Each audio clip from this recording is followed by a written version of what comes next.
All right, we are live. We are live. So this is well, this should be no mystery to you, Aaron, right? So Sunday live. This is a Sunday live with my very special guest, Aaron Pynn.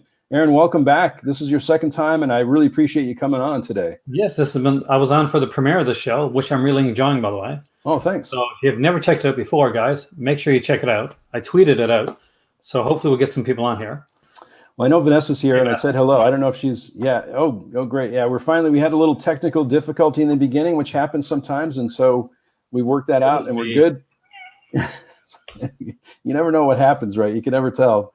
I wanted to say one thing. So one of the things I don't know if I've mentioned this to you before, but one of the things I absolutely love about your channel, my wife and I were talking about this again this morning, is I feel like when I join one of your live streams, I really feel like I'm going to a video store when video stores were around, and hearing, the bell ring when I walk in the door, and then you saying hello, which I really appreciate. I don't think everyone does that on their live stream, and so you're very welcoming that way. And I feel like I'm in a video store talking with the very expert owner who knows all the titles and who can tell me things about movies I'm interested in. So how do you do that? Because it's not easy to do.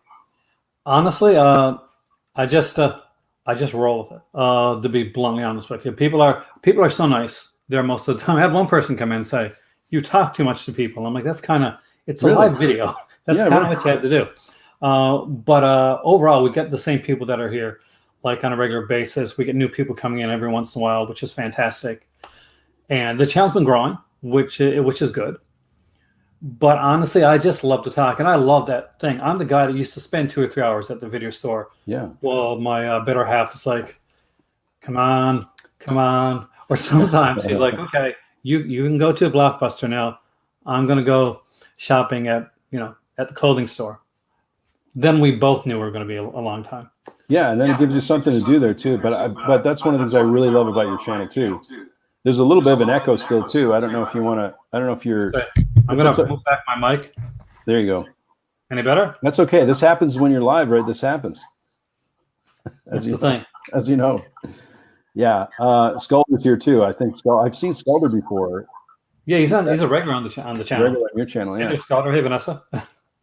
So I thought maybe we could start. We have something to talk about today, but I thought maybe you could talk about what you have plans for your channel. And for those that are watching the replay, I'm going to put Aaron's channel in the description below, plus your Patreon. I know you have a Patreon too. So if you want to talk a little bit about that might be great. It's been fun. I mean, October's coming up. So I guess, are you doing the 31 days too, or? I don't have the same kind of stamina that you have for that. I don't think. Yeah, I'm trying to do them, but I'm traveling during October. So I gotta bank some. So there's a couple that I'm gonna be banking. I've got a review. I did my review yesterday for the Mill Creek triple feature, which, by the way, dude, check it out because I think you're gonna like it. Yeah. Especially when there's one incognito that I think is kind of gonna be your jam. Right. It's got Ian Richardson, Jason Patrick. It's got Rod Steiger. So anyway, I thought about you when I was watching it. Yeah. And Vanessa too, actually, because I know you guys like that stuff, the classier stuff. But even though some of you guys don't have Christopher Lee as your favorite Dracula, which we'll talk about that. What about Bela Lugosi? We love Bela Lugosi, right? Well, he's good, but he's not. He doesn't have the noble sense of Lee. Right. But I love them both. Right. But I love them both. But honestly. Yeah, so the Patreon's been going really well. We did our first big video, which was a 3-parter, and it was an actual. We watched the movie, and it was Dracula versus Frankenstein, the Al Adamson film. We watched the entire film, and we did a commentary pretty much. So a lot of some of our patrons will come in and they'll queue up the movie up from the Al Adamson set, watch it, mute it, put the commentary on. And which has been really nice. It's been fun. So I think we're going to do that again. The Beastmaster set's coming from Vinegar Syndrome. So that's prime material for something like that. Because I love Don Coscarelli's work. Phantasm is one of my favorite series of all time. So, and Beastmaster. I love Beastmaster. Yeah, Phantasm. I need to watch Phantasm again. I haven't seen that in many years. I really like that film for sure. And Vanessa says that Christopher Lee's her number 3. Number 3? Who's number 2? Who's I number know. 2? You're going to say, you're not going to say the guy from, she's going to say Gary Oldman. She's going to say Gary Oldman. It's okay. Everybody likes what they like. It's okay, right? But I don't know. Then fight and work. No, I'm just joking. That's right. I saw that movie in theater, actually. The Gary Oldman. Vanessa's probably too young. Gary Oldman, yeah, that's it. I saw it in theater back in the day. Not the Christopher Lee ones. I'm not that old. Yeah, now don't you do this other thing too where this is for your Patreon too, don't you do the thing where you have people vote for a film that you want your wife to watch with you, right? Yeah, it's called I Made My Wife Watch. There you go. And though this time Dracula versus Frankenstein won, and she had the idea for the commentary thing. So that was her idea to watch it over again. I'm like, nice. Okay. And we do some more serious stuff too. So the movie Trances, which is a Moroccan film that was in the Martin Scorsese, if you got the Criterion set, the Martin Scorsese World Cinema Project that he does. Yeah, I don't have that, but yeah. In the first volume, there's this Moroccan film called Trances. And it was one of the reasons that this whole World Cinema Project started, was he was trying to find this film. So it's one that's really, really special to my better half. And we're going to do a video, pretty much just a short video, like interview talking about that film. With her, and like where she is Moroccan, she can talk about a bit about the film, but the fusion music that's in there as well. So that's another great. thing. So if you like the serious stuff as well, we got some of that too. Yeah, I mean, I never know what to expect when I join, one of the live streams, but I love to learn new things, and your knowledge is so vast in many, many areas that I think it's a benefit for anyone to join your live streams. And most of the time, your live streams are later at night, right? I mean, not later at night, but after 7. Yeah, like I try to do them later because I've tried to do some earlier ones for the people in the UK because I do have some UK watchers, but they do tend to be because I work till from pretty much 8 to 5:30. Yeah. From Monday to Friday. Weekends are like depends. Like this weekend was my better half's birthday, so we just like relaxed, and there was a Friday the 13th triple feature at the drive-in, so we went to see that. I was going to ask you about that because I saw that on your Instagram, and I happened to pull. Now I'm not getting the new set just now, but I have this. And so I'm gonna watch I've seen these years ago, but I just recently picked this up, which was a pretty good price on Amazon. It was a pretty decent price. But there's a new set coming out, right? That everyone's waiting for, right? Yeah, I got a pre-order, but I got mine from Amazon, so I'm hoping it'll come. But do you have a favorite Friday 13th film, by the way? I mean, I like the first one. A lot of these I like the original ones, but I have to rewatch them. So I'm assuming there may be more favorites as I do the rewatch, but it's definitely on the list for this year. So, as we were watching, one thing that my better half noticed that I really hadn't noticed, and I've watched these films many times, is that 2 through whatever, you got the final girl, and it's the final girl. It's pretty much, you can see it's pretty telegraphed that this person is going to be one that fights Jason at the end of the film.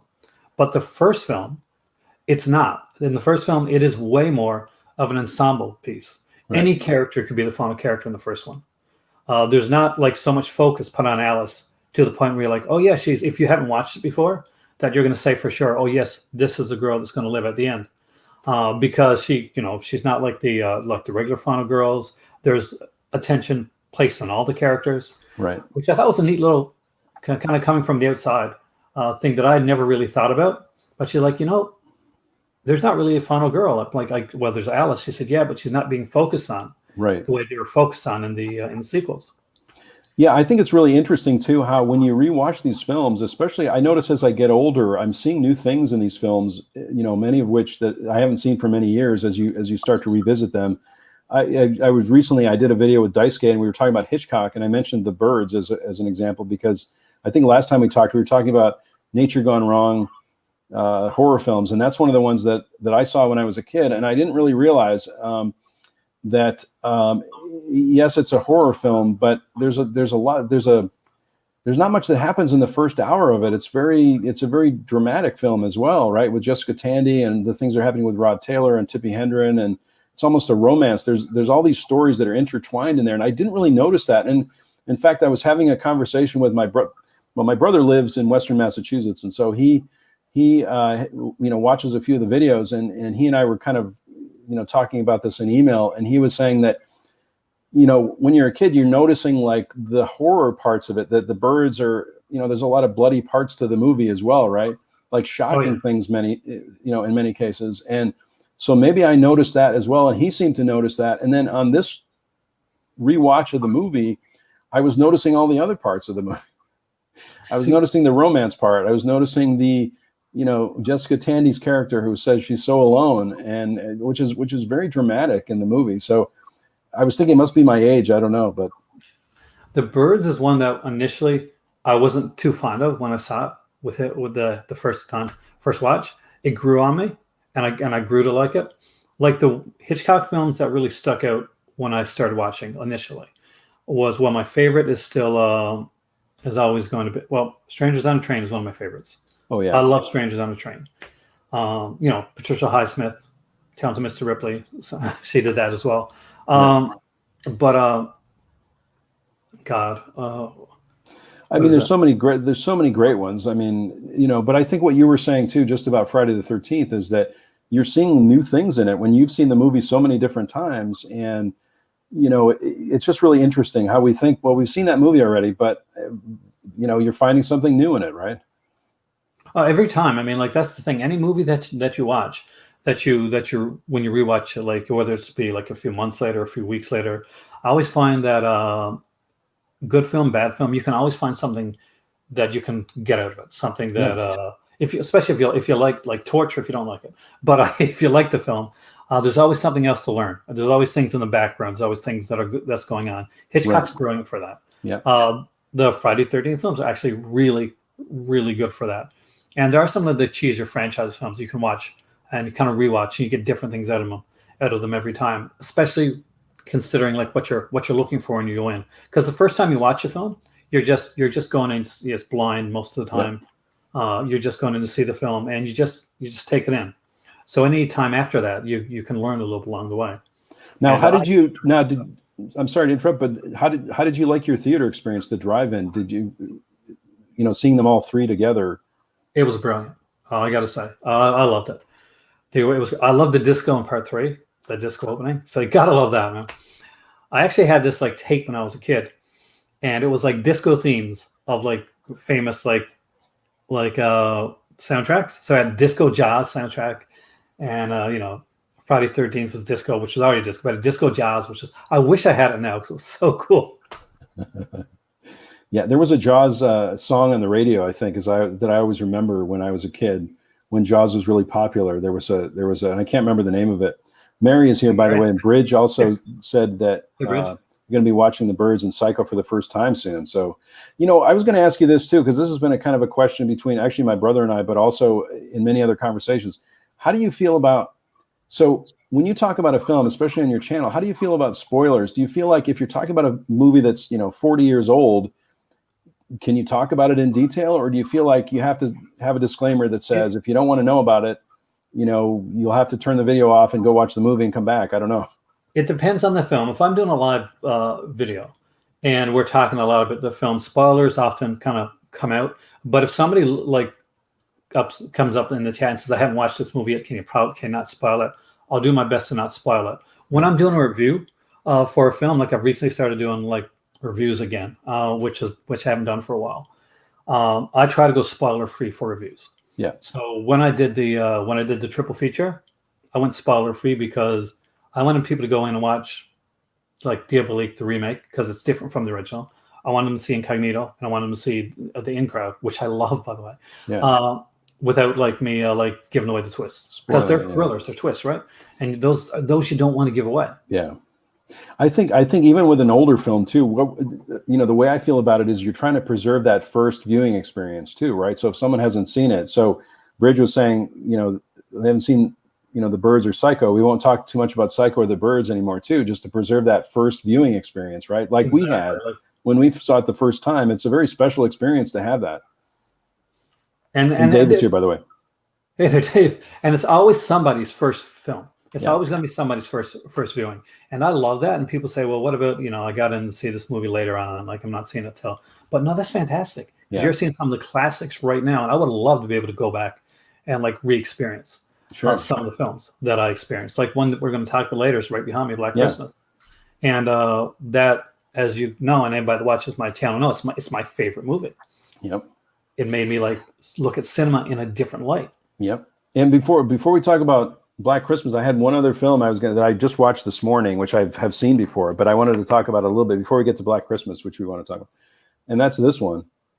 Oh, The Car, James Brolin, man. I absolutely love this movie, and I watched it again this morning, and it really holds up for me. It's from 1977, so this is after Jaws, but this is kind of like Jaws on land, right? Which is the way it was marketed, I think, because there's two. But I absolutely love this film. What do you think about it? I mean, I'm sure you've seen it many times, but I love it. My stepmom actually was terrified of that movie. Like that's one of the movies that really terrified her. But I love that film. I don't want to get. I mean, Oh, go ahead.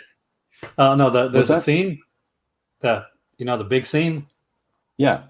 Yeah, that is cool. Now the thing is, do you spoil that? This is from 1977, right? But that's a wonderful scene. In fact, the director on one of the supplements says he was trying to get something close to Jaws because I think the producers had asked him to make it like Jaws on land, right? That's what he told him, and he was a little disappointed because it takes place in a desert, so it's not like there's a lot of darkness in the desert, right? But there is one scene in the movie. I guess we won't spoil it, but there is one scene in the movie that was one of his favorites. That is kind of like Jaws, and also the music is like Jaws, and the main characters remind me of Brody and his wife, and so there's so many things. James Brolin is just great in it. I really think he's great. I really think it's a great movie. It's a fantastic film, and I think the girl from Young and the Restless is the jogger or whatever. Yeah, she. Beginning of the film? Yeah, she's riding a bike in the beginning of the film, and I watched the supplement of her this morning, and she said she was not treated well on the set apparently, but she gets. I think she's on the Young and the Restless, and so she was saying that a lot of her fans that follow her on Twitter constantly remind her that she was in that movie, and she's okay with it. But she said that there's. I don't know if you watched the supplements, but she was saying that there's a scene in the beginning where she's being chased, and the director wanted her to ride the bicycle faster or something like that. And she had to learn to ride the bike or learn to ride it a little bit better before she got to the set and things like that. And she was nervous about it. And so she talks about one take that they did where she came very close to the edge of this cliff, and the crew was, went crazy. The director went crazy, but she got the take. And so she was like, see, I got him, cause I don't know if they were mean to her or something like that on the movie set, but they were really kind of pushing her to get the take, and she finally got one, but she had to go to the edge of the cliff to get it. So, well, yeah, I mean, shooting in the desert too might have been like part of the whole thing. Yeah, maybe. It's hot. It's like everybody's irritable. Yeah. But yeah, it was an early film. It's one that I really like. I love The Car. It's like a fun movie, and the car is so stylized. I love the look of the car in the film. And the thing is too, I remember seeing it on TV when I was a kid and just being scared by it, right? Because you don't know who's in the car. You never really know. I think in the movie, but just. Like with the birds, I was really struck by how involved I was in the drama of everything. There's some very dramatic things that happen in the movie with other characters, not related to the car at all. And so I get caught up in those things being a 70s film fan. And so anyway, this is one. If you haven't seen The Car, I highly recommend. If you get this is one to watch Halloween, around this time of year. I think it's a really kind of a horrifying. It's a horror movie. Yeah, it's a horror movie. Now, would you call this like a cheesy horror movie, or do you think it's legit? I think it's fairly legit. I mean, like, people are going to say, "Well, it's a car," and it's like, but it keeps a suspense. Yeah. And there's some actual like shocking little twists in the film that, if you haven't seen the film, might kind of take you off guard. Yeah. And I know you know what I'm talking about. Yeah, exactly. So it's not exactly. It's not a paint by numbers film. Right. And I like that about it. There's some nice surprises within that one. Right. Yeah. And speaking of Jaws too, when I was watching another video this morning, Brian from Just the Discs has started a YouTube channel. It's a great channel. Yeah, it is a great channel. I'm so happy he's doing that. But one of the unboxings he was showing this morning is Cruel Jaws. Jaws 5. Jaws 5. And I haven't seen that. And so maybe you could talk about that a little bit, because I'm really interested to see that. I was looking for, I was pricing the movie this morning. I know it's coming out this week, I think, right? Or if you pre-ordered it with the novelization, it's already at your house probably. But I haven't got it yet, but I got a pre-order. I pre-ordered the whole, like, the Cruelest bundle for that. So I got like the novelization and the bandana, Sharkomania, and a shark water gun coming. I'm not even joking. This is all the stuff. But no, Cruel Jaws is a really cool. It's an Italian knockoff one done by the same people that did like Robo War. They did like movies like Shocking Dark. Bruno Mattei. And if you know Bruno Mattei's work, then you're gonna kind of know what you're gonna get, because he's gonna like, these movies are really good. Let's borrow. We'll say borrow. Let's borrow from these films. Right. And he borrows a lot. Like he borrows part of the Star Wars theme. I haven't seen the movie, but I heard Brian talk about it this morning. I was like, how is that possible? How is that possible? I mean, it's like now Severin's putting it Patrick Still Lives. That was announced. I saw that. Yeah. And so Patrick Still, there's a movie called Patrick, and it was an Australian film done by Richard Franklin. Richard Franklin's the guy that directed, he's passed away now. He directed Psycho 2. He was considered the Australian Hitchcock, and he did a movie that's coming out from Indicator called Road Games, and Scream Factory put it out as well, with Stacey Keach and Jamie Lee Curtis. So in Italy, they decided they're going to make their sequel to Patrick. But have you ever seen Patrick? I haven't seen Patrick yet. No. It's a fantastic little it's a slow burn thriller, and he's in a coma, but he has telekinetic powers that he uses, and he's kind of obsessed with this nurse. And there's these little kind of cool jump scares that happen, and they're spaced well throughout the film. There's a reason that he got to do Psycho 2. This is one of them. Right. Now, Patrick Still Lives. That's a very different beast. Patrick Still Lives. Patrick's walking down the road, and I spent a long time. So if I get something wrong, I apologize. Yep. And he gets hit. There's this car going by, and I think he gets hit in the head with a Coke bottle or something like that. So he goes into a coma, and he gets the powers, and his dad invites people over. I think the people that were in the car, I got to remember. Hey there, Senator. Hey, Senator. Yeah.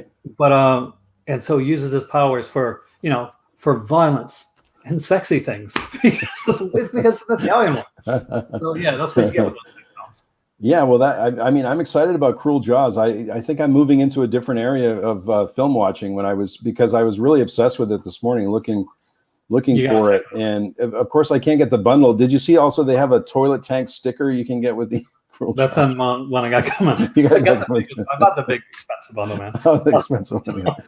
Yeah, and because I could not have that. My condo in Morocco, the downstairs toilet is going to have the Cruel Jaws sticker on decal on it. So that's classic. That's very classic. And Mary said she got Jaws 5 too, so she hasn't seen it yet. But Mary, there's a great watch the video that Brian did just to this, but it's really cool. But there's this really cool guy that's he's pretty much a Hulk Hogan knockoff, and he's hilarious throughout the film. So expect me to unbox that wearing the bandana. I can't wait to see it. I'm gonna have to. I'm gonna have to get it now. I have to get it now. I mean, that's because I love shark movies in general. I don't have nearly as many shark movies as I'd like, but I have enough to keep me busy. It's such a fun job. Yeah, very cool. So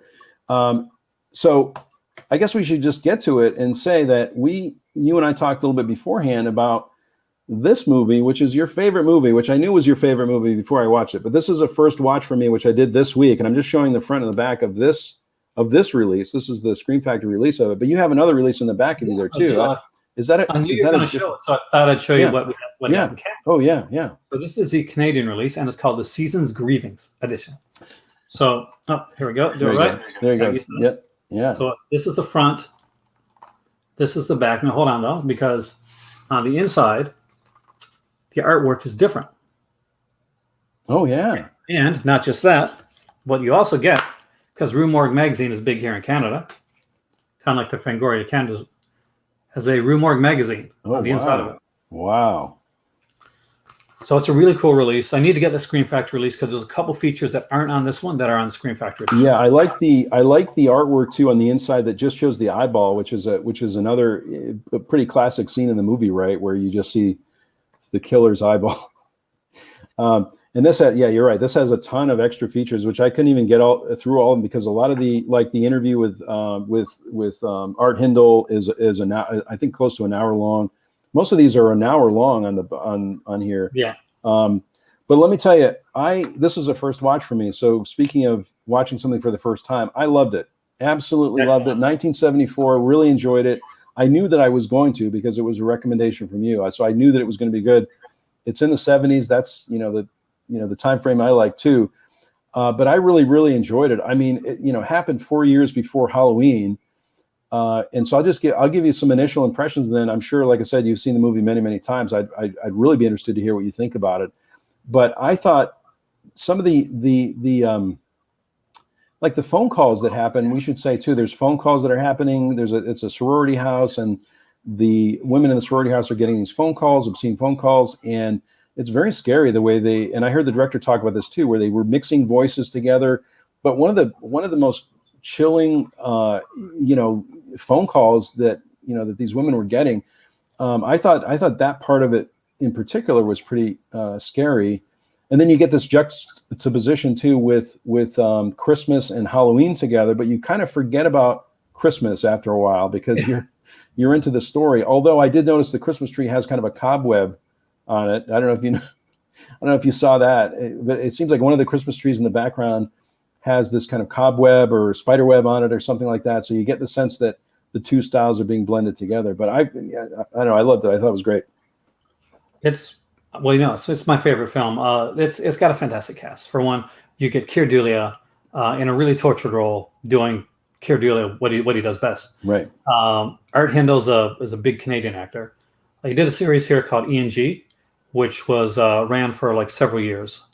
I'm at the time that it means electronic news gathering. It's like about a news program, and I was going to journalism school at the time that it came out, so it's kind of a big deal for me. We got, of course, Margot Kidder, Olivia Hussey's there. John Saxon came in at the last minute because he had somebody else for that role actually, but he was too sick to do the role. And John Saxon's great, isn't John Saxon great? I mean, he's amazing. Like he's amazing in everything. Yeah. And Doug Mcgrath, like he's another Canadian actor that's actually pretty famous. Now he plays kind of the goofy police officer that gets like the joke played on him with his character. Right. But he was in a movie called Going Down the Road, and it was big here in Canada. It was like a really big movie. It was basically some like two guys from the Atlantic provinces that decide that they're going to go to Ontario because Ontario is kind of it's the land of milk and honey back then. It's where you go to become famous, make some money, and then go back home and collect your EI, that type of thing. It's very Canadian, but it was a really popular film, and so that's what I remember him from. He's a really good actor. He's really underrated, and he's great in this film. Yeah. So the movie came out around 1974, and if I'm correct, it came out around the same time as, of course, When a Stranger Calls came out. Neither one had anything to do with or cribbed off the other ones. Basically, the whole babysitter thing, that's a big urban legend that's been going around for like a long period of time.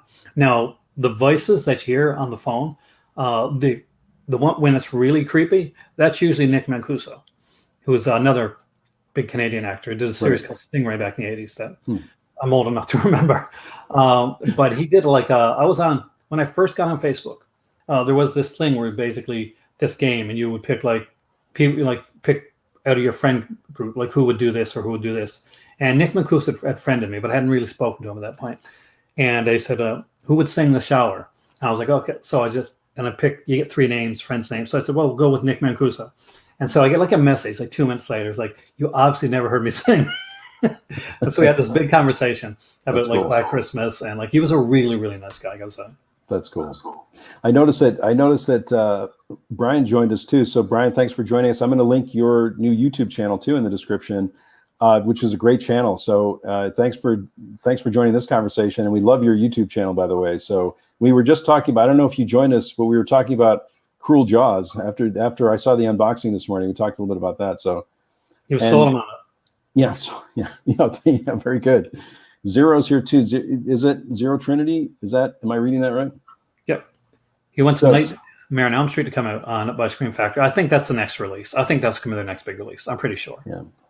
I have the collection on there too, but and then he says, what are your thoughts on the Tremors 4K set too? And we'll get back to Black Christmas too in a minute. I'm excited about the Tremors 4K set. But I got so much ordered right now. I don't know if I can order it right now. I want it, but Vinegar Syndrome announced. I saw part of your video about that too. Yeah. There's so many sales. Fade to Black? I love Fade to Black. Excellent. I love Fade to Black. It's such a fantastic film. Yeah. The first time I saw that was on VHS, and I saw it. And No Way to Treat a Lady, Rod Steiger film, which is kind of like a comedy horror. Yeah. Like he's like strangling, he's killing. He's a lady killer, like literally. But I saw them both at the same time, and I double featured them, and I kept like renting them from the movie place over and over again. So right, but Fade to Black's been out of print for a while, right? Hasn't it? Oh yeah, I thought, yeah, it's been out because I've been looking for that one too for the longest time, and I just noticed if you're looking for it on any, like on DVD, I think it's really, the price is very expensive, right? From what I've seen anyway. It was, yeah. Yeah, it was an Anchor Bay release originally. Yeah, yep. So yeah, I mean, I need to pick that one up. I saw it also many years ago, and I probably saw it on TV or I rented it at some point.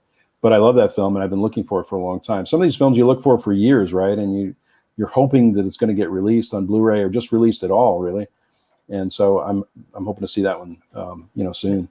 For years, I think it was the clips in Fade to Black that kept it from like getting a decent release. But now, like, if you can put a Cruel Jaws and the stuff that's in Cruel Jaws, you can put anything, man. Yeah, exactly right. Yeah. And of course, I had to go for the T-shirt because oh yeah, T-shirt. It's only for the weekend, right? Because you got a T-shirt, but it's only this weekend you can buy it. So yeah, if anybody's a real big fan of Fade to Black, Vinegar Syndrome has the T-shirt for Fade to Black, but they're only got it for the weekend. So basically, they're doing it as a made-to-order type thing. After Sunday tonight, when this is going to be gone, more T-shirts. It'll be gone, yeah, for sure.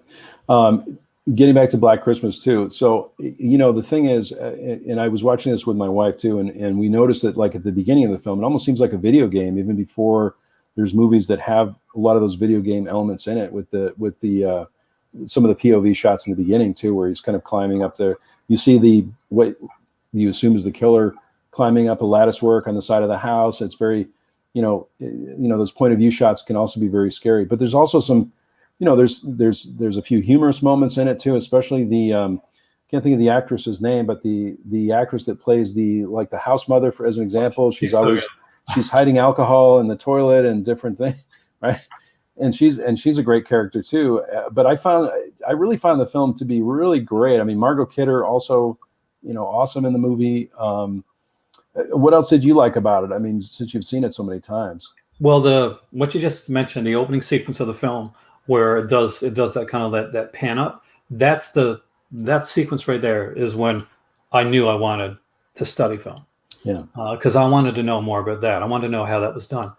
I was in love with Margot Kidder's character in that movie. I was totally, that was my dream girl. Margot Kidder in that movie was my dream girl, which explains college a lot. Anyway, so no, there's some great things to like about it. The actress that gets killed at the beginning, who we see which is a very scary kill for me. That actually creeped me out. Yeah, it's very scary. And we see her like throughout the film, like up in the attic. Not much of a spoiler there. It's right at the beginning of the film. Right. But if you like that actress and say, gee, I'd like to see more of her, there's a movie out there called Curtains. And if you haven't seen it, I recommend it. It was put out by Synapse. Synapse Films put it out with a really good release. And and she's one of the stars of that girl of it. And it's a really, really good film. So have you ever checked it out? I haven't seen that one. Definitely check it out. One watch with the wife. It's basically this girl that goes basically she pretends to be insane to make this to get publicity for this film that they're going to make. But her director lover kind of screws her over, leaves her there. And you think either he's left her there because he just wants her to stay there, or he's left her there because he actually thinks she's gone off the deep end. And so much time later, he's deciding he's making this movie without her, and he has all these actresses up to his place for the weekend to audition them, and people start to get killed. It's really good, well done. It's stylishly done. It's not like a slasher where you're going to see it's not a super bloody or super gory. It's very atmospheric. It's kind of a combination between a slasher and a giallo put together. It's brilliantly done. There's this old hag mask with this murder on on ice, and it is brilliant and it is gorgeous. So I definitely recommend that. Cinematech says Bruce Cruel Jaws is bonkers, and a great double feature to the Killer Crocodile films. Now, you and I talked about Nature Gone Wrong, which I love. Nature Gone Wrong, like Killdozer and Killer Bees movies and stuff like that. So I don't have many of those films on physical media, but I've seen so many of them, and so I know that Killdozer example. You and I talked about this before. It's coming out on a Blu-ray, and it may be out already. Maybe out. Or, I think so. I'm not sure, but I know it's on my list to get at some point. There's so many things on my list now, Aaron. I don't know what to do. I know.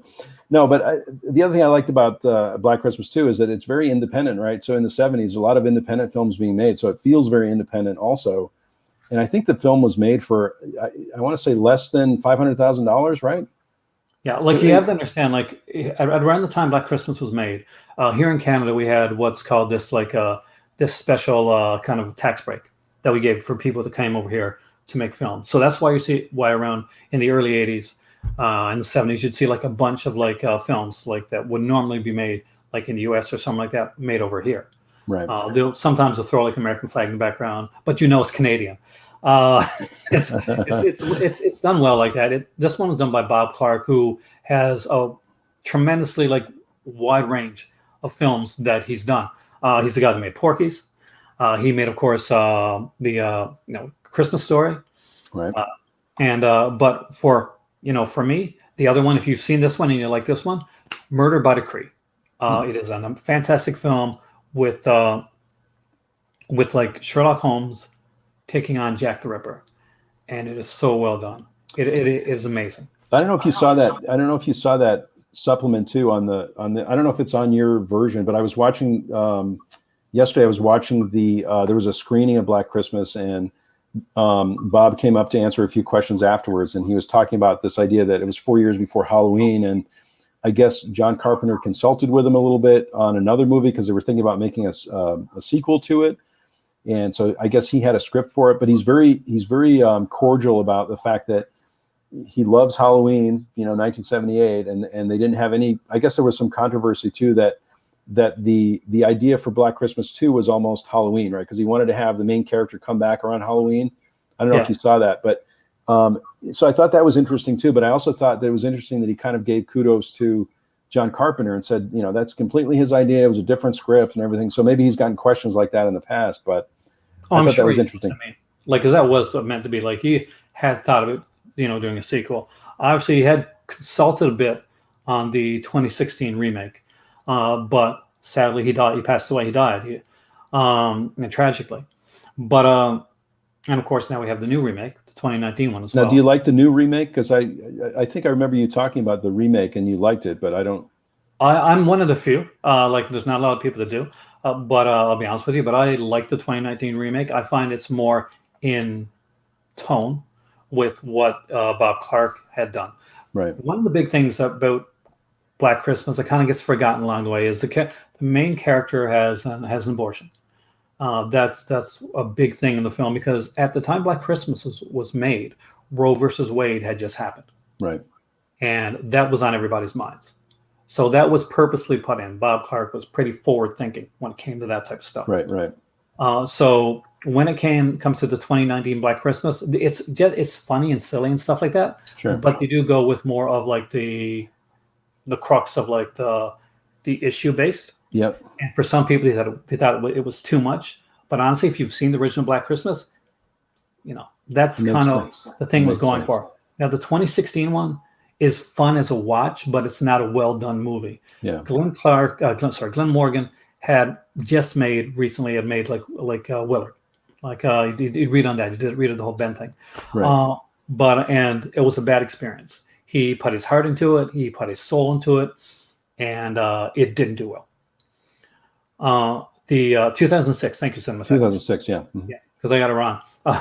I'll get one thing wrong every day. And if I don't, my better half will tell me.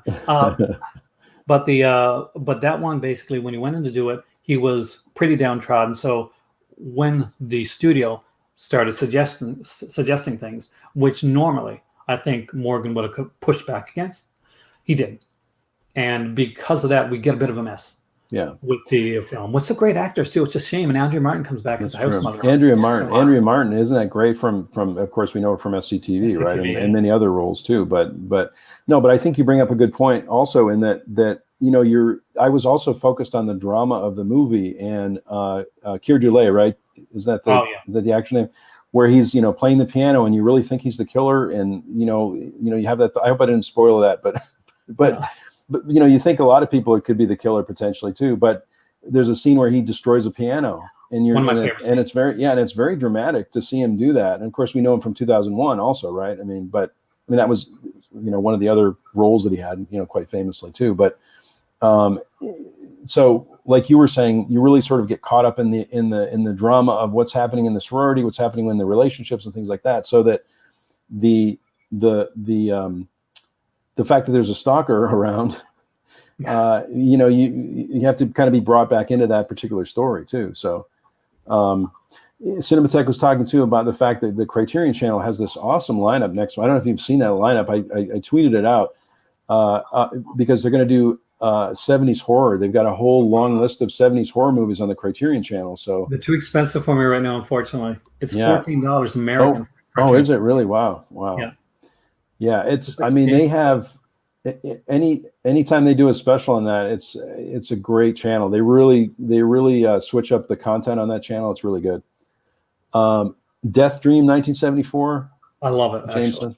Have you seen Death Dream? I haven't seen that. It's a really good film. Basically, this guy goes away to Vietnam, and he comes back, but he's very, very different. And in a way, well, spoiler alert here, very, very dead. It's really well done. It's creepy. It's unique, but it's pretty much like it's not a hidden part of the film, right? But I really like Death Dream. I think that's one that Bob Clark did with Alan Ormsby, if I remember correctly. I could be wrong, James, but him and Alan Ormsby worked on some stuff together. Ormsby, of course, worked on people children shouldn't play with dead things. He made a book like for scholastics, like monsters in the movies, like showing classic monster makeup. I had it when I was a kid, and it's one of my. I want it back so bad, but I love Death Dream. It's the one that I don't have in my collection that I need. It was put up by Blue Underground, but I'm sure it's going to get 4K down the road, so maybe I should wait. And I really hope it does get 4K. It's a creepy film, and there's a scene with them in the car, which you'll see in like so many stills with the eyes, and it's just freaks me out. Bob Clark was really big on eyes when it came to horror. There's a scene in Black Christmas with a closet. The closet scene. Yeah.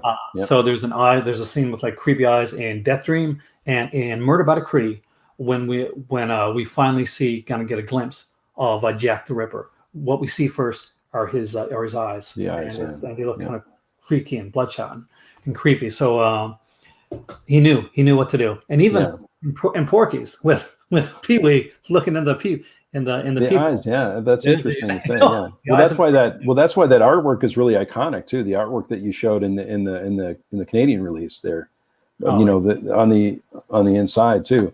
I think one of the questions I had watching Black Christmas too, which my wife and I were talking about, is in the beginning we had to suspend our disbelief a little bit because we were thinking, why wouldn't the police search the house like completely, right? Because there's lots of things about the house too, where all these you're not sure exactly where the stalker. I mean, the audience knows where the stalker is, but the characters don't really know. And so I often thought, well, they have all these police. Why don't they do a full search of the house? But but then you sort of forget about that too, because I think originally we thought the first girl that was murdered was in her own room when in fact she was in another room, right? She was in the attic. Okay. And so, that was one of the questions I had just watching it the first time. But then most of the time when I watch these films, I have to really suspend my disbelief and just say, let me just enjoy the movie. Well, I think for part of it, is that it's super Canadian. And the thing is, like, you would go like kind of like door to, especially back then. Yeah. You would go door to door and you do like a sweep through the house. Right. You probably wouldn't check the attic. Right. That's interesting. Yeah. Like there's probably areas that you wouldn't check. Right. And we get like kind of like we find we find another girl, and like totally off story, but we find this other girl that's gone missing. that may not have anything to do with the rest of the killings. Right. And kind of like it swerves them away from that. But everything that they do is pretty Canadian. I'm not sure if you have mummers in your area, but this is the thing here in Canada. It's not so much anymore, but when I was growing up. So basically around Christmas time, you'd have like guys and stuff, and we dress up with like a pillowcases with the holes cut out of it and stuffed up shirts and stuff, and go knocking door to door and going in for sitting down for drinks and stuff like that. And they just let you in. Here you are. And like, can you imagine nowadays, as you said, somebody came with a big mask on, any mummers allowed in? No, there's not. Slam. Right. It was a simpler time, I guess. Right. When dinosaurs were on the earth. When dinosaurs were, exactly right. We need to go back to that time, maybe. I don't know. Old school's here too. The Bob Clark film with Pat Morita and Chevy Chase as the talking cartoon dog. That's not a one you want to see, right? Is that what you're saying? Yeah, that one and Baby Geniuses. Baby Genius is not. Yeah, right. Exactly right. No, but I really like the film, and it's going to be a regular watch for me, I think. Thanks to your recommendation too, by the way. I really enjoyed. I need to, the next time around, I'm going to watch more of the supplements, and I'm just really, John Saxon alone. I love the interplay between the police too and the station. The one character. There's a policeman who's with John Saxon, and he's just laughing all the time. I mean, it seems like that's all he's doing is just laughing at different things that are happening in the station. I thought that was good. I like the guy who played the gentleman who was tracing the calls, where they would cut to him trying to trace the calls as they're trying to find out who this obscene caller is. Right. I thought that was really interesting too. So I don't know if you noticed too. There's one scene where John Saxon's in the house and they mention the second phone in the house, and John Saxon's like, "Oh, don't worry about that second phone. It's only for internal calls or whatever." I thought it was kind of like a throwaway. Like the audience says, "Don't worry about that other phone." Yeah. Like, how did John? And then we were thinking, well, how did John Saxon know that? Does he have something to do with it? I feel like this movie too, just like the Scream films, which we've talked about, which are very interesting. And speaking about your comment about the Final Girl too, where you're not really sure who is doing these things, I felt like the movie really holds up in terms of that mystery too, because you're not really sure, and you're still not sure who it is, right? I mean, that's the thing I like about the movie is that you never know. You never really know, right? And so, after I finished the film, I was looking for sequels. I was looking for, is there going to be another film like this? And there really isn't, right? Except for the remakes, right? Yeah, even when they were shooting the calls, Bob Clark called him Billy, and Nick Mancuso said Belial. Right. So there's actually yeah, you might have called him Billy, but I said Nick Mancuso just stood on his head and everything when he was doing when he was doing the calls. So it was really interesting to see what they're going to do with it. I'm glad that there wasn't a sequel. If you like this one, there's another movie called House on Sorority Row, which is much more of a slasher, but it's still very in line of this style of film. So if you like this, you're probably going to love House on Sorority Row. It's very similar. But James was asking if you're a fan of Willard, the original. Yes. 1971. I actually like the remake as well, but I like Willard. I like Ben too. I don't mind Ben. I like killer rat movies. I'm a big fan of those. My favorite one is Deadly Eyes, which is a common exploitation one done here. It was put up by Scream Factory. I think it's out of print right now, but if you can grab it because it's a really fun one. Because it's these gigantic killer rats, and I think they use Dachshunds, and they put like rat costumes on Dachshunds. So it's neat. But the really cool thing about it is this movie is being serious when basically there's these teenagers, right? And they're with their slightly older student basically, and she's got a kid, and they're all hanging out together, and her kid's up in in the high chair eating his food, and so they decide to leave, and she comes back in, and the high chair is empty, and there's blood going through this hole in the wall from the high chair, and you're like, yeah, this movie's not taking any prisoners. I'm loving this movie. So check it out. Old School was saying the Ormsby Clark collaboration, Children Shouldn't Play with Dead Things, is also very scary. Was that his first film, Bob Clark, or was that am I? It's one. If not his first, it's one of his first. That's for first ones. Sure. Yeah. I know that I talked to Tom Savini, and he wanted to remake that film really, really badly. he wanted to do his version of it, because he did the movie Night of the Living Dead. He remade that, Right. but he didn't feel that he got everything that he wanted to say in that film, and he felt a little bit let down by it. He's still proud of it, but he still thought that there's more and there's better that he could have done. And children shouldn't play with dead things. He's always wanted to remake it. Right. Old School's asking about Rats from the mid 2000s. Have you seen that one? I don't know. I gotta look it up, because I love that. It's from the early to mid thousands or the 90s, because there'll be a Z on the end of it to make it edgy. Because they do that. They did that back in that time. That's right. Exactly. I was going to ask you about the Dawn of the Dead box set too. That's another title I really want to get. That I remember seeing in the theater or on TV. I'm not really sure at this point, but I would love to see that. And I know there's a box coming out on that pretty soon too. But I'm sure it's already sold out, right? The pre-orders. It's still. I think you're still able to get it, but it's hard. It was the company's second site that put it out. It was only in the UK that you could buy it from them. But there was like the Alba Leak, of course, in the United States, and I think Zavi also had it. But it was super expensive, and it came to a point of like I just couldn't get everything. Yeah.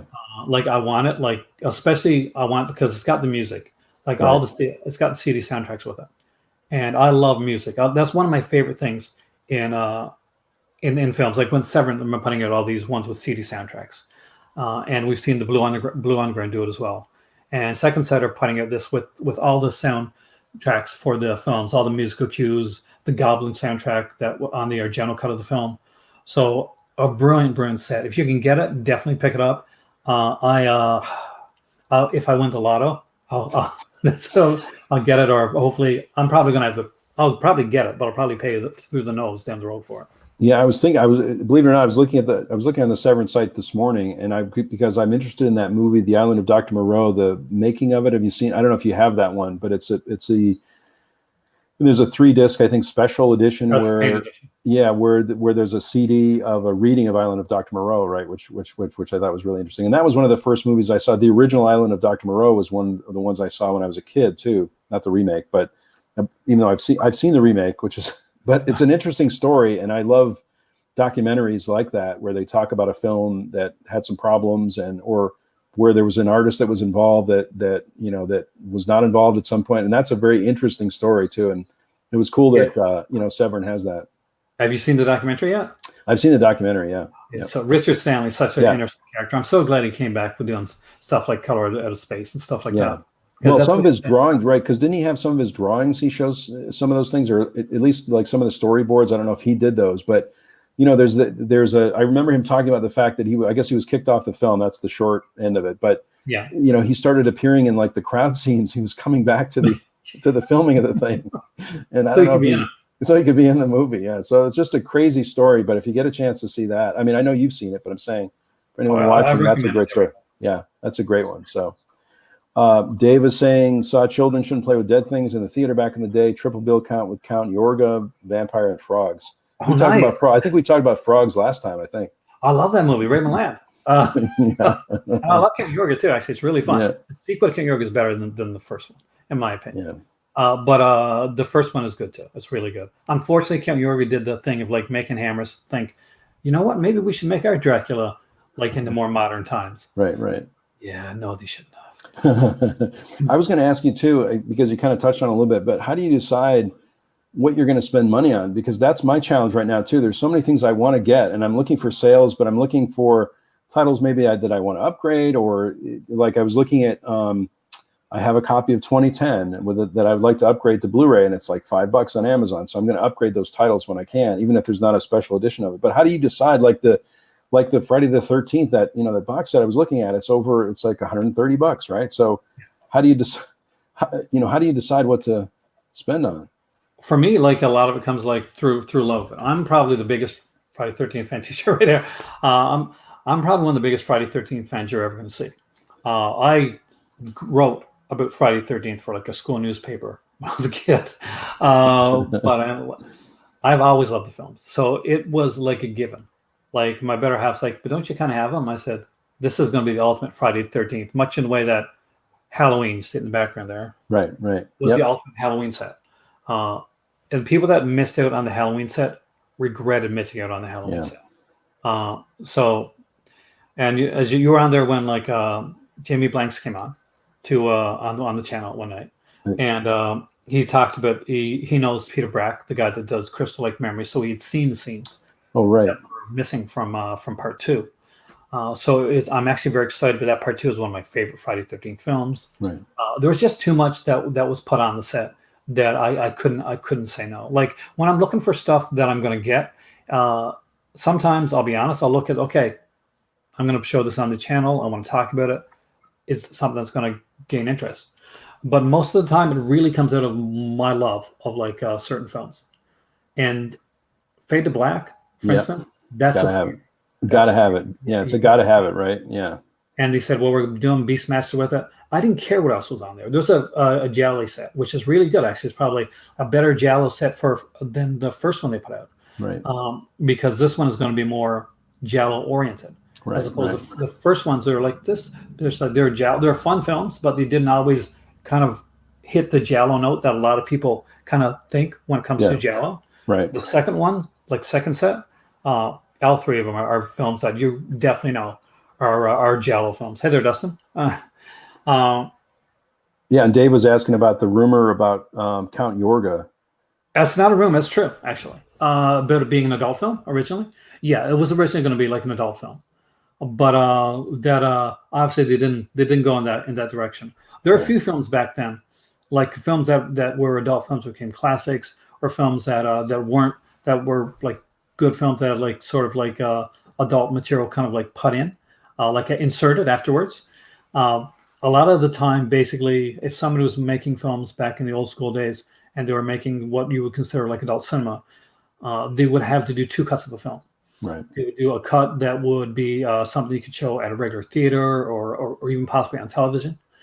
And there would be the cut of the film that would play in the adult theaters. This was pre like VHS, so we didn't know that was going to come about. So they would like do 2 cuts of the film to try and get like get more eyes on the film. There are certain films like Christopher Lee did some films with Jess Franco, for instance, and they were like, for Christopher Lee, there were serious like films. Sure. And Jess Franco went in and he inserted a couple scenes in there. So when Christopher Lee went and saw them in the theater, quite surprised. Right. Yeah, really surprised. Yeah, and Dustin's saying too that he definitely regrets missing out on the Halloween set. I think that's where I have, where I struggle too. I really, like, I'll give you a recent example. I bought the Psycho uncut, version of Psycho, which just came out, but then there's a 4K set with 4 Hitchcock films. And since I have all the films, I just got the Blu-ray digital. And then I was thinking to myself the other day, I should have gotten the 4K set, or I'm wishing I got the 4K set, right? Which is, but I think I kind of struggle with, I want to have a copy of the film to watch it. That's the most important thing for me. But then some of these special editions are really tempting. So that's why I wanted to ask you, because sometimes I think it's a struggle for collectors. Do you rebuy something that you have? Do you find yourself upgrading things as you go along, or do you keep the DVD if, let's say, you go to Blu-ray because it has an extra feature that you like on it? I'll often keep it. Like if I usually if my kids will get some of my some stuff that I had if I buy a new edition, same features and stuff like that. Right. Sometimes I'll keep things. There's films like New York Ripper. It's a Lucio Fulci film. I got a few different copies of that. House by the Cemetery. I have a few copies of that film as well. Black Christmas. I have a few different copies of that. Sure. I got Black Christmas on VHS. And it's hard because there's so much coming out right now. This has probably been like 2020 has been a crazy year. But it's been a fantastic year for collecting. It's probably been one of the greatest years for collecting. Right. And like, it doesn't matter what you collect. Do you like Friday the 13th? Fantastic. You're covered. If you like Al Adams and cheesy movies, you got a set for that. If you like big monster kaiju films, you got Godzilla and Gamera to put on your shelf. And if you're really into the classics, the stuff you like, the Agnes Varda, there's that's there as well. Huge There's so much stuff, coming out this year.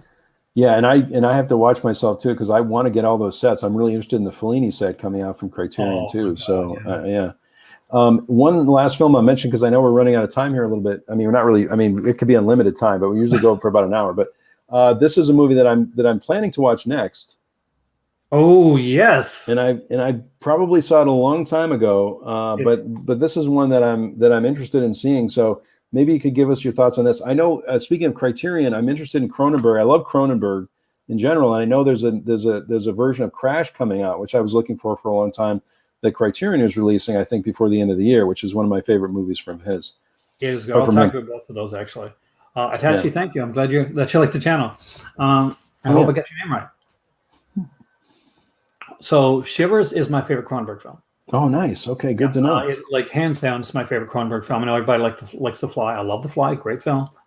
Nothing against The Fly. It's fantastic. But Shivers is my favorite. It's got a very early appearance by Lynn Lowry, who first appears, I think, in Drink Your Blood, or Eat Your Flesh, one of those films. Right. But Lynn Lowry plays this. She's gorgeous in it, of course.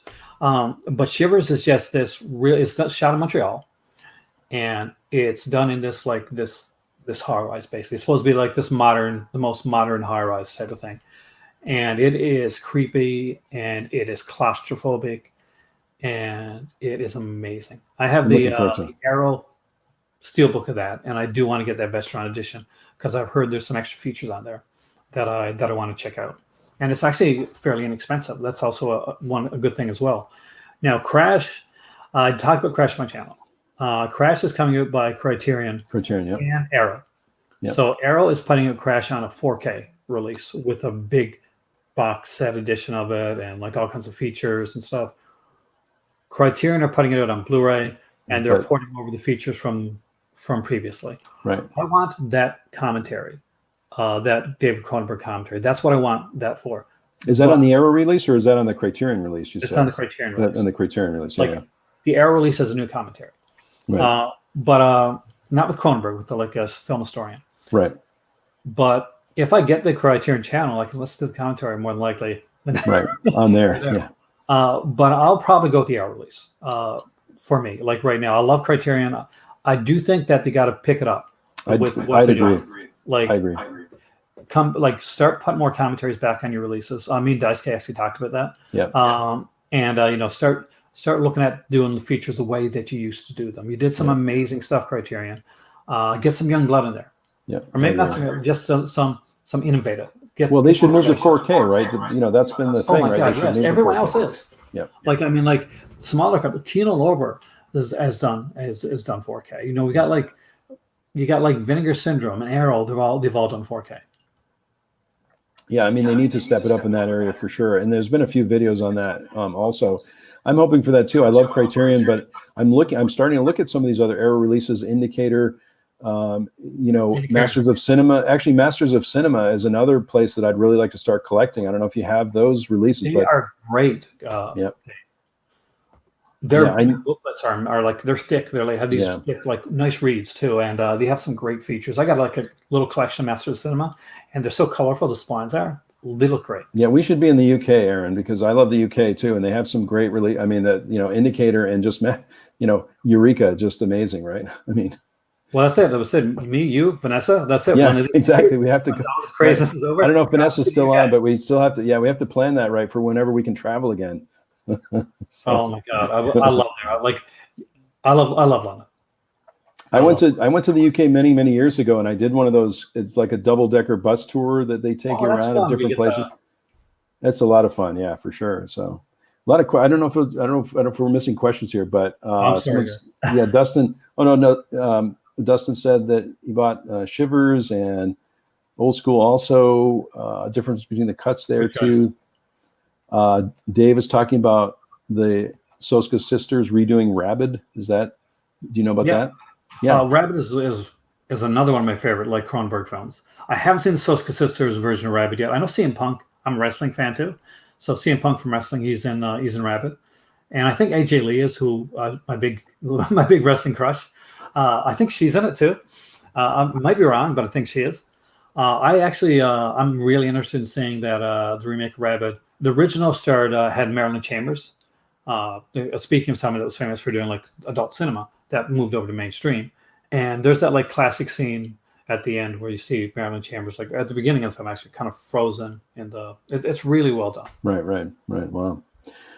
I think we're over an hour here. So I think we said we're going to talk for about an hour, but I want to thank you for joining me today. We'll have to do this again, or make this a regular thing or something like that. And I just really want to thank you. I love your channel. I'm glad you talked about what you're planning to do for October. I'm going to link your channel in the description below, as well as your Patreon too. So if you haven't seen Aaron before, please watch Aaron. Please subscribe to his channel. Please look at his Patreon and join that. It's really great, some of the things you have planned there. So thanks so much, Aaron. I really just want to let you know how thankful I am that you're on today, and it was a pleasure talking with you. The hour went by very quickly. Yeah, definitely. I got to say, yeah, you're doing amazing with these Sunday live things. It was an incredible idea. Like, we did the first one. I did the first one here. I think I was honored to be on for the first time, and you've been doing them ever since, and they're fantastic. There's something to look forward to. So, guys, if this is your first time coming in, he does this every Sunday, and he has different people on here, including little schlubs like me. So, but check it out. It's like he does a really good job with this. Loving the channel, so. Well, thanks, Aaron, and thanks for everyone that joined us today too. Really appreciate all the comments and everything. So, Aaron, if you want to stick around, I'll end the live, and then we can talk for a few minutes before I have to go. So, thanks to everyone. We really appreciate all the comments. Talk to you soon.